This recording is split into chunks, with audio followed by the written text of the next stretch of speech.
আমরাও চ্যালেঞ্জ গ্রহণ করেছি ইনশাআল্লাহ, বাংলাদেশে কোনো জাহেল যুবক থাকবে না ইনশাআল্লাহ। বাংলার মাটির সমস্ত যুবকদেরকে আমরা দিন শেখাবো ইনশাআল্লাহ। কথিত দিন শেখাবো না ইনশাআল্লাহ, প্রকৃত দিন শেখাবো ইনশাআল্লাহ। কথিত দিন আর প্রকৃত দিন কি? কথিত ইসলাম হচ্ছে সেই ইসলাম যে ইসলাম পালন করলে কোনোদিনও আপনাকে একটা গালিও খেতে হবে না। এটা হলো কথিত ইসলাম। সুরসুরি মার্কা, গোলালু মার্কা, সব তরকারিতেই চলে, এরকম ইসলাম না নবী সাল্লাল্লাহু আলাইহি ওয়াসাল্লাম পালন করেছেন আর না সাহাবীরা পালন করেছেন। আমাদের নবীজিকে মানুষ সারা জীবনে 15টা গালি দিয়েছে। কয়টা গালি? নবী সাল্লাল্লাহু আলাইহি ওয়াসাল্লামের চেয়ে ভদ্র কোনো মানুষ আছে? নম্র কোনো মানুষ হয়? তিনি পুরো মানব জাতির জন্য নিজের জীবনটা বিলিয়ে দিলেন। নবী হওয়ার পরে শান্তিতে ঘুমাতেনও না, রাতের একটা অল্প অংশ ঘুমাতেন, আবার উঠে নামাজ পড়তেন। উম্মতের জন্য অবর্ণনীয় কষ্ট সহ্য করেছেন। তো সেই মানুষটাকে মানুষ কেন 15টা গালি দিল? কারণ তিনি এমন একটা ইসলাম, প্রচলিত জাহিলিয়াতের বিরুদ্ধে এমন এক ইসলামের কথা বলেছিলেন যে ইসলামে শুধু সৎ কাজে আদেশ ছিল না, অসৎ কাজে নিষেধও ছিল। কথা কি বুঝতে পারছেন? যে ইসলাম শুধুমাত্র সৎ কাজে আদেশ করত না, অসৎ কাজে নিষেধও করত। তো এখন দেখা যায় আমরা মাশাআল্লাহ নামাজ, রোজা, হজ, যাকাত করি, তাসবিহ তাহলিল করি, দাড়ি টুপি রেখে ঘুরে বেড়াই, মনে করি যে আমরা প্রকৃত ইসলাম ফলো করছি। কোনো কোনো ক্ষেত্রে এই বিষয়টা সঠিক নয়। আপনি নামাজের দাওয়াত দিলে কেউ আপনাকে কিছু বলবে না, রোজা, হজ, যাকাত, জিকির, আজকার, তাসবিহ তাহলিলের দাওয়াত দিলে কেউ কিছু বলবে না। যখনই আপনি বলতে যাবেন যে সারা বিশ্বে নির্যাতিত মুসলিমদের পক্ষে থাকতে হবে, তখনই সমস্যা। যখনই বলবেন সারা বিশ্ব জুড়ে হারাম সুদভিত্তিক যে অর্থনৈতিক সিস্টেম চলছে, ইসলাম এটা সমর্থন করে না, তখনই সমস্যা। যখন আপনি বলবেন যে আল্লাহ পাকের এই জমিন, আল্লাহ পাকের এই পৃথিবী, আল্লাহ পাকের আকাশ, আল্লাহ পাকের মহাবিশ্ব, এই পুরো মহাবিশ্বে শুধু আল্লাহ পাকের সার্বভৌমত্ব চলবে, আর কারো চলবে না, তখনই সমস্যা। যখন আপনি সৎ কাজের পাশাপাশি অসৎ কাজেও নিষেধ করবেন, তখনই কিন্তু সমস্যা, তখনই আপনাকে মানুষ গালি দিবে। নবী সাল্লাল্লাহু আলাইহি ওয়াসাল্লামকে মানুষ শুধু গালি দিয়েছে এমন নয়, তাকে সারা জীবনে 13 বার হত্যা করার চেষ্টা করা হয়েছে। কতবার? বিস্তারিত জানতে পড়ুন আল্লামা সফিউর রহমান মুবারকপুরী রাহিমাহুল্লাহ তার লিখিত একটি অনবদ্য বই আর রাহিকুল মাকতুম, নাম শুনেছেন? এই বইটা পড়লেই বুঝতে পারবেন। 1182টা বইয়ের মধ্যে প্রথম স্থান অধিকারী বই। আর আমি যদি কোনো কিছুকে রেফার করি, আমি অলওয়েজ ট্রাই করি সবচেয়ে বেস্ট আপনাদেরকে বলার জন্য। অনেক সিরাতের বই আছে, আমি সেগুলোর নাম কিন্তু বলিনি। এটার নাম কেন বললাম? কারণ এটা হচ্ছে 1182টা বইয়ের মধ্যে প্রথম স্থান অধিকারী বই। পড়ে দেখতে পারেন রাসূল সাল্লাল্লাহু আলাইহি ওয়াসাল্লাম এত নম্র ভদ্র মানুষ হওয়া সত্ত্বেও কেন মানুষ তাকে এত গালি দিল, এত হত্যা করার চেষ্টা করল? উত্তর একটাই, তিনি কথিত ইসলামের কথা বলেন নাই, প্রকৃত ইসলামের কথা বলেছেন।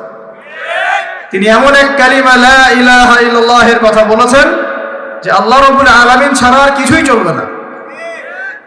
আল্লাহ রাব্বুল আলামিন ছাড়া আর কিছুই চলবে না। আমার জীবনের ইন্না সলাতি ওয়া নুসুকি ওয়া মাহইয়ায়া ওয়া মামাতি লিল্লাহি রাব্বিল আলামিন। আমার নামাজ, আমার কুরবানি, আমার স্যাক্রিফাইস, আমার জীবন, আমার মরণ, মানে এর মধ্যে সবকিছু ইনক্লুডেড।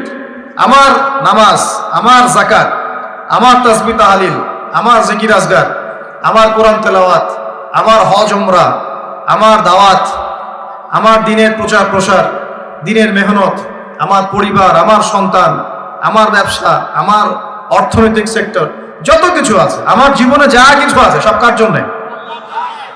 এটাই লা ইলাহা ইল্লাল্লাহ, যেটা কিছু অংশ মানুষ এখন মানে, কিছু অংশ মানে না। দেখবেন, রাগ না করলে দেখাই। বহু মানুষ আছেন এই রমজান মাসেই ব্যবসা করবেন, তারাবিও পড়বেন, ব্যবসাও করবেন, রোজাও রাখবেন, কিন্তু রোজা রেখেও আপনারা মাপে কম দিবেন। এমন ব্যবসায় নাই? পণ্যে ভেজাল দিবেন, টাটকা পণ্য বলে বাসি খাওয়াই দিবেন, 3 দিনের বাসি তেল দিয়ে রান্না করে বলবেন টাটকা ফ্রেশ। বহু মানুষ আছে এরকম, এদের সংখ্যা কিন্তু কম নয়, আমাদের সমাজেই তারা থাকে, কিন্তু তারা কিন্তু রোজাও রাখবে, আবার তারাবির নামাজও পড়বে। এখন তার মানে তার চিন্তা ভাবনা কেমন? তার চিন্তা ভাবনা হচ্ছে লা ইলাহা ইল্লাল্লাহ মুহাম্মাদুর রাসূলুল্লাহ মসজিদে আছে, ব্যবসায়িক ক্ষেত্রে নাই। এটা কি ঠিক? নাকি লা ইলাহা ইল্লাল্লাহ সবখানে থাকবে?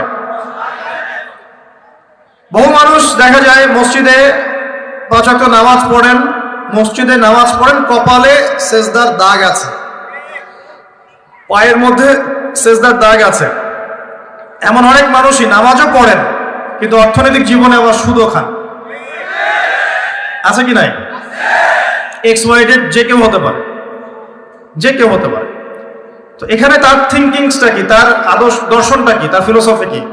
তার দর্শন হচ্ছে লা ইলাহা ইল্লাল্লাহ মসজিদে আছে, আমার চাকরি এবং ইকোনমিক সেকশনে লা ইলাহা ইল্লাল্লাহ পরোয়া করি না আমি। নাউজুবিল্লাহ।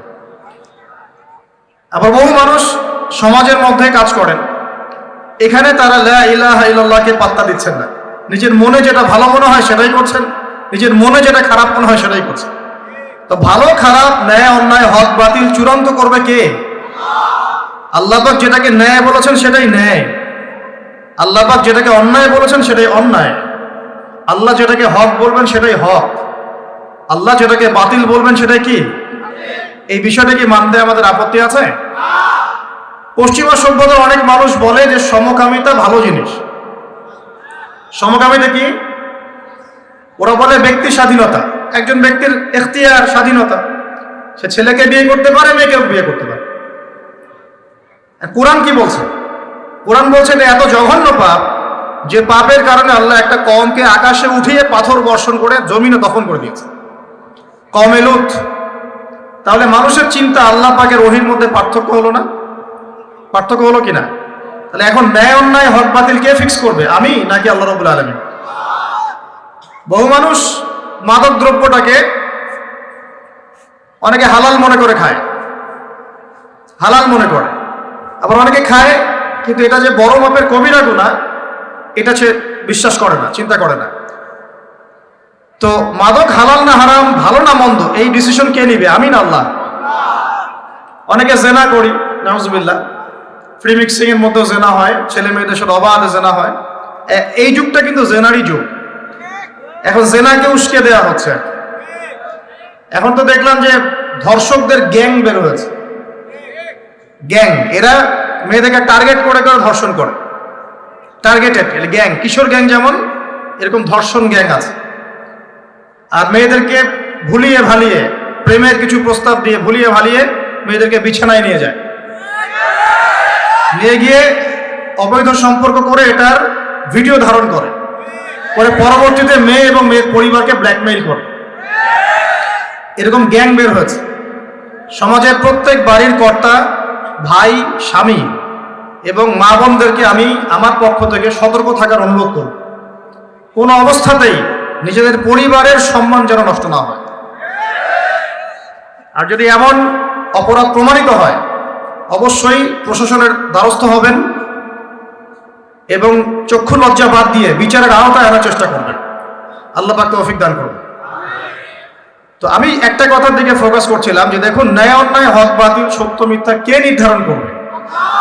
আমাদের কাছে যেটা ভালো মনে হয় সেটাই সবসময় ভালো নয়, আল্লাহর কাছে যা ভালো মনে হবে সেটাই ভালো, আল্লাহর কাছে যেটা খারাপ সেটাই খারাপ, রাসূলের কাছে যা ভালো সেটাই ভালো, রাসূল যাকে খারাপ বলেছেন সেটা কি?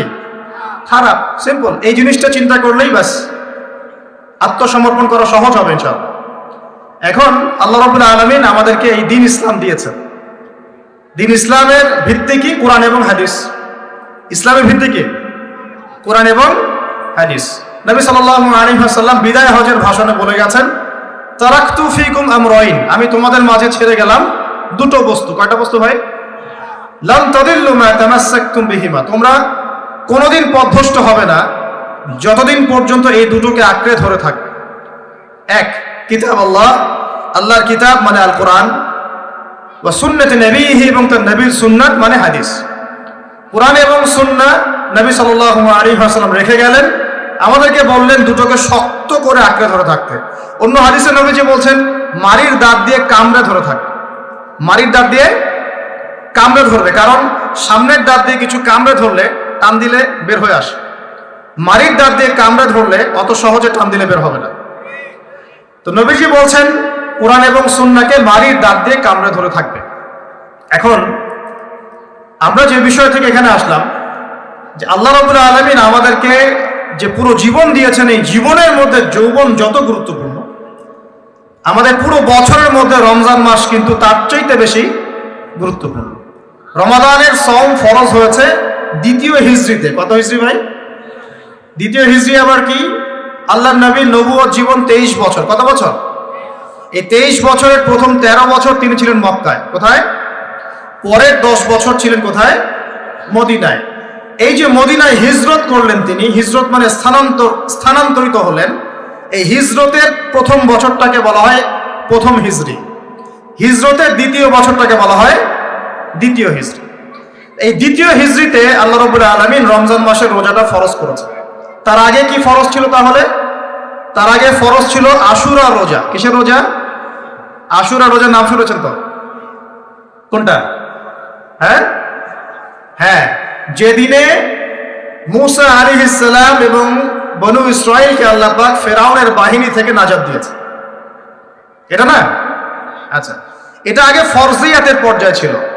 যখন রমাদানের সওম ফরজ করা হয় তখন এটা নফল হয়ে গেল এবং গুরুত্বপূর্ণ নফল। এখন দ্বিতীয় হিজরিতে শুধুমাত্র রোজাই কিন্তু ফরজ হয়নি, আরো দুইটা জিনিস হয়েছে যেটা অনেকে আলোচনায় নিয়ে আসেন না। দ্বিতীয় হিজরিতে 3টা জিনিস আমরা পেয়েছি। কয়টা ভাই? এরপর আল্লাহ রাব্বুল আলামিন ঈসা ইবনে মারইয়ামের হাত দিয়ে তাদের এক একজনকে এখান থেকে বের করে দিবেন ইনশাআল্লাহ। ঈসা ইবনে মারইয়াম সেখানে ইসলামিক রেভলিউশন ক্রিয়েট করবেন অচিরে। কত বছর পরে আল্লাহ ভালো জানেন, কিন্তু এটা হবে না হয় কিয়ামত হবে না ইনশাআল্লাহ। ওই দিকে মুখ করে আমরা আগে নামাজ পড়তাম কেন? এটা প্রমাণ করার জন্য যে মুহাম্মদ সাল্লাল্লাহু আলাইহি ওয়াসাল্লাম সমস্ত নবীদের মধ্যেই একজন। এই সমস্ত নবীদের প্রতি আমরা ঈমান রাখি, আমরা তাদেরকে আলাদা করে চিন্তা করি না, করি? আমরা বিশ্বাস করি না মুসা আলাইহিস সালাম আল্লাহর নবী, ঈসা আলাইহিস সালাম আল্লাহর নবী, দাউদ সুলাইমান সবাই আল্লাহর নবী এবং মুহাম্মদ সাল্লাল্লাহু আলাইহি ওয়াসাল্লাম আল্লাহর নবী। কিন্তু ওরা বিশ্বাস করে না যে মুহাম্মদ সাল্লাল্লাহু আলাইহি ওয়াসাল্লাম আল্লাহর নবী।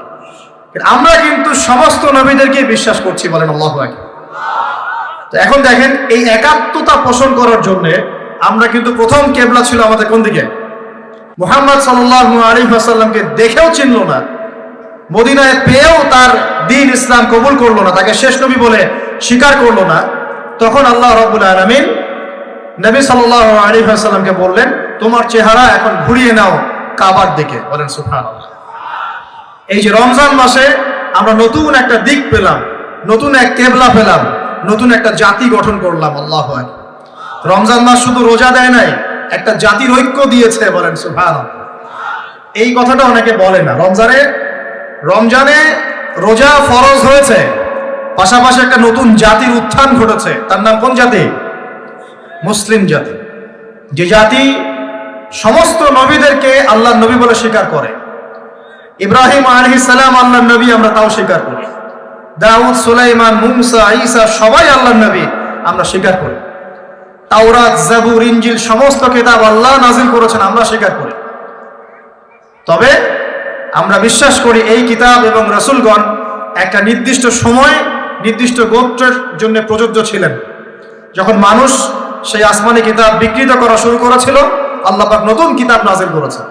এরই ধারাবাহিকতায় আল্লাহ পাক সর্বশেষ নবী মুহাম্মদুর রাসূলুল্লাহ সাল্লাল্লাহু আলাইহি ওয়াসাল্লামকে শেষ নবী করেছেন, যার পরে আর কোনো নবী নাই। এবং তার কাছে নাজিল করেছেন আল কোরআন। এই কোরআনের পরেও কোনো কিতাব নাই। এই যে একটা ইস্যু চলে মাঝে মাঝে, কিছু মানুষ আল্লাহর নবীর পরে নবুয়ত দাবি করে না, করে কিনা? আপনারা মনে করেন যে এটা হচ্ছে একটা ধর্মতাত্ত্বিক ইস্যু, অনেকেই এটা মনে করে, বেশিরভাগ মানুষই মনে করে এটা একটা রিলিজিয়াস ইস্যু, তাই না? ধর্মতাত্ত্বিক ইস্যু। আসলে এটা একটা জিওপলিটিক্যাল ইস্যু, এটা একটা ভূ রাজনৈতিক ইস্যু। এটা শুধু ধর্মতাত্ত্বিক ইস্যু নয়। এই যে কয়দিন আগে মারামারি হলো না? আমরা তো অনেক খতমে নবুয়ত নিয়ে অনেক কথা বলছি না? আমরা তো বিশ্বাস করি মুহাম্মদ সাল্লাল্লাহু আলাইহি ওয়াসাল্লাম সর্বশেষ নবী, তারপরে কোনো নবী নেই, কিন্তু ভণ্ড নবী আসবে 30 জন। কতজন? বাংলাদেশে এই পাঞ্জাবকে কেন্দ্র করে এই যে ইংরেজ আমলে যে ঘটনাগুলো ঘটেছে, পাঞ্জাবি একজন মায়ের সন্তান বলেছে আমি মাহদি, আমি ঈসা, পরে বলেছে সেই নাকি নবী, নাউজুবিল্লাহ। তো এই ঘটনাটাকে আপনারা মনে করেন, বেশিরভাগ মানুষ মনে করেন যে এটা হচ্ছে একটা ধর্মতাত্ত্বিক ইস্যু। আসলে এই বিষয়টা হচ্ছে একটা জিও পলিটিক্যাল ইস্যু, ভূ রাজনৈতিক ইস্যু। এটার মধ্য দিয়ে একটা পলিটিক্স চলছে, সূক্ষ্ম পলিটিক্স। কেন একটা মানুষ এই দাবি করার সাহস পাবে একটা মুসলিম উম্মার মধ্যে, একটা মুসলিম সমাজের মধ্যে এরকম দাবি করার সাহস পাবে কিভাবে? একটা এলাকায় মনে করেন সবাই খাস পর্দা করে, ওখানে একটা মেয়ে কি একদম বিকিনি পরে বের হওয়ার সাহস পাবে?